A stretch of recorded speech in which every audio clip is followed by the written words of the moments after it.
माँ कहती हैं, हे भक्तों, मैं ही आदि शक्ति हूँ, मैं ही जगत की जननी हूँ।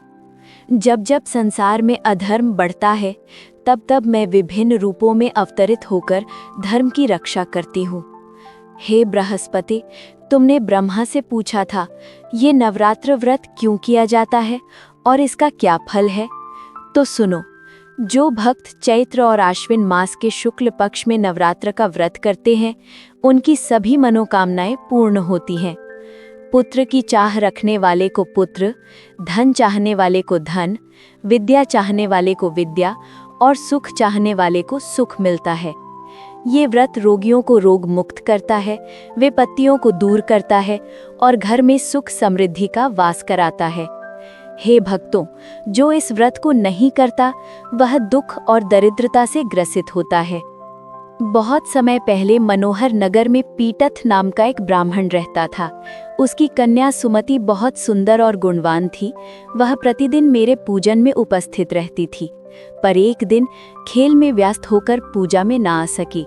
उसके पिता ने क्रोध में कहा, अब तेरा विवाह किसी कुष्ठ रोगी या दरिद्र से करूंगा।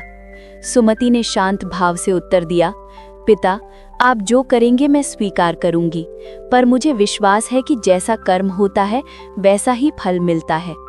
पिता ने क्रोधित होकर उसका विवाह एक कुष्ठ रोगी से कर दिया। सुमति अपने पति संग वन में रहने लगी। उसकी दशा देख मैं, माँ दुर्गा, प्रकट हुई और कहा, हे ब्राह्मणी, मैं तेरे पूर्व जन्म के पुण्य से प्रसन्न हूँ, वर मांगो। सुमति ने विनय पूर्वक कहा, माँ, मेरे पति का कोढ़ दूर कर दीजिए। मैंने कहा, तेरे पूर्व जन्म में तुम भील स्त्री थी। उस जन्म में नवरात्रों के दिनों में तुमने बिना भोजन किए 9 दिन कारावास में बिताए। वही व्रत का पुण्य आज भी तुम्हारे साथ है। उसी एक दिन के पुण्य को पति पर अर्पण कर दो, उसका कुष्ठ रोग दूर हो जाएगा। जैसे ही उसने तथास्तु कहा, उसका पति स्वस्थ और सुंदर हो गया। वो दोनों मेरी स्तुति करने लगे। तब मैंने वरदान दिया, हे ब्राह्मणी, तुझसे उदालय नाम का पुत्र जन्म लेगा, जो बुद्धिमान, धनवान और कीर्तिवान होगा। और सुन, मैं तुझे नवरात्र व्रत की विधि बताती हूँ। हे भक्तों, आश्विन मास के शुक्ल पक्ष की प्रतिपदा से 9 दिन तक व्रत करना चाहिए। यदि कोई पूरे दिन उपवास न कर सके तो एक समय भोजन करे। पहले घट स्थापना करें। कलश के पास पवित्र वाटिका बनाकर प्रतिदिन जल दें। महाकाली, महालक्ष्मी और महासरस्वती की मूर्तियां स्थापित करें।